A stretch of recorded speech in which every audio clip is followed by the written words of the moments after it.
ওয়ার্ল্ডমেক নিউজে আপনাদের স্বাগত জানাই। এই মুহূর্তের সবচেয়ে বড় ব্রেকিং নিউজ দিয়ে আমরা শুরু করছি। বিস্তারিত তথ্য জানতে আমাদের সাথেই থাকুন। তৃণমূলে যোগ দেওয়ার পর প্রতীক উরকে বহিষ্কার কেন? জেলায় জেলায় ক্ষোভ, চাপে আলিমুদ্দিন। এসআইআরে নথি যাচাইয়ের বিশেষ কমিটি হাইকোর্টের, প্রতি জেলার দায়িত্বে বিচারকসহ ৩ সদস্য। কয়লা ও গরু পাচার কাণ্ডে আপত্তিকর মন্তব্য, সুকান্তকে আইনি নোটিশ রাজীব কুমারের। প্রতীক সবুজ হতে অবসাদে লাল, আদর্শের ঢাক পেটানো বঙ্গে সিপিএমকে তুলোধনা করল কুণাল ঘোষ। সুপ্রিম নির্দেশের পরও এসআইআর নিষ্ক্রিয় ইআরও, এবার মনোজ আগরওয়ালের চ্যাট ফাঁস করল অভিষেক ব্যানার্জি। ঝাঁটা হাতে কাঁথি দক্ষিণের বিজেপি বিধায়ককে তাড়া মহিলাদের, জনতার ক্ষোভ, কটাক্ষ তৃণমূলের। প্রতীক উর তৃণমূলে যেতেই ঘর ছেড়েছেন, গুঞ্জনের মধ্যেই মুখ খুললেন স্ত্রী শ্রীন। চোর সন্দেহে ইঞ্জিনিয়ারকে গণপিটুনি, 12 দিন পর মৃত্যু খড়গপুরের যুবকের।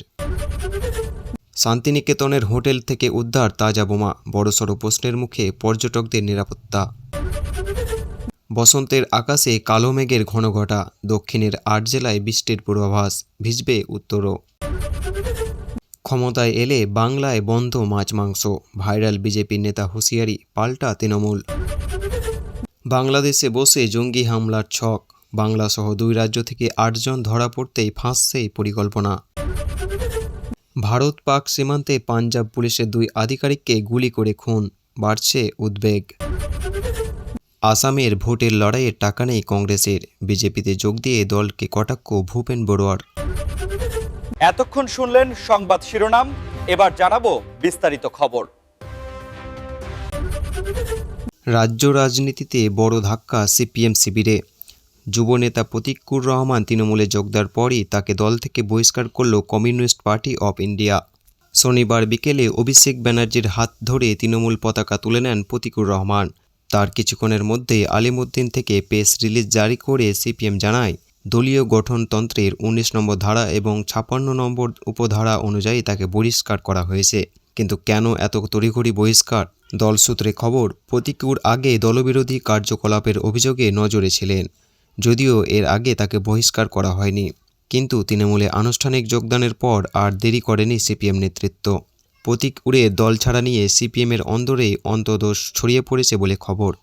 টালিগঞ্জ বিধানসভা এলাকার দক্ষিণ যাদবপুর 1 নম্বর এরিয়া কমিটি 63 জন নেতাকর্মী ইস্তফা দিয়েছেন বলে দাবি উঠেছে। এদের মধ্যে এরিয়া কমিটির সদস্যও রয়েছেন।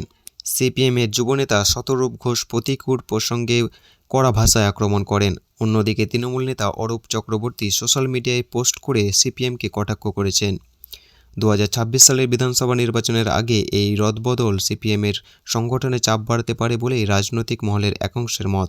বিশেষ করে যুব নেতৃত্বের ভাঙন বড় বার্তা দিচ্ছে বলে মনে করছে বিশ্লেষকরা।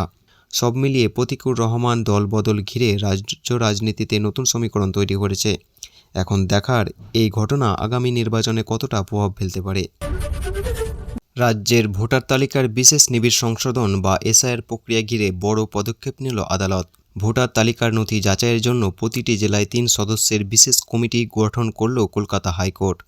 সুপ্রিম কোর্টের নির্দেশ মেনে এই সিদ্ধান্ত নেওয়া হয়েছে। হাইকোর্টের বিজ্ঞপ্তি অনুযায়ী প্রতিটি জেলায় জেলা বিচারক, জেলা শাসক এবং জেলা পুলিশ সুপার, এই 3 জনকে নিয়ে একটি বিশেষ কমিটি গঠন করা হয়েছে। এই কমিটি দেখবে এসআইআর নথি যাচাইয়ের কাজ সঠিকভাবে চলছে কিনা। সুপ্রিম কোর্টের নির্দেশ কী ছিল? গত 20 ফেব্রুয়ারি সুপ্রিম কোর্ট অফ ইন্ডিয়ার প্রধান বিচারপতি বেঞ্চে গুরুত্বপূর্ণ নির্দেশ দেয়। সাফ জানিয়ে দেওয়া হয়, এবার থেকে মাইক্রো অবজার নয়, আদালতে নিযুক্ত জুডিশিয়াল অফিসাররাই এসআইআর নথি যাচাই করবেন। সেই নির্দেশ বাস্তবায়নের দায়িত্ব দেওয়া হলো হাইকোর্টকে। এই প্রক্রিয়া যাতে দ্রুত এবং নির্ভুলভাবে সম্পন্ন হয় তার জন্য জুডিশিয়াল অফিসারদের সমস্ত ছুটি আগামী 9 মার্চ পর্যন্ত বাতিল করা হয়েছে। যারা ছুটিতে ছিলেন তাদের অবিলম্বে কাজে যোগ দিতে বলা হয়েছে। শুধুমাত্র গুরুতর স্বাস্থ্যজনিত কারণে ছুটি নেওয়া অফিসারদের ক্ষেত্রে ছাড় রাখা হয়েছে।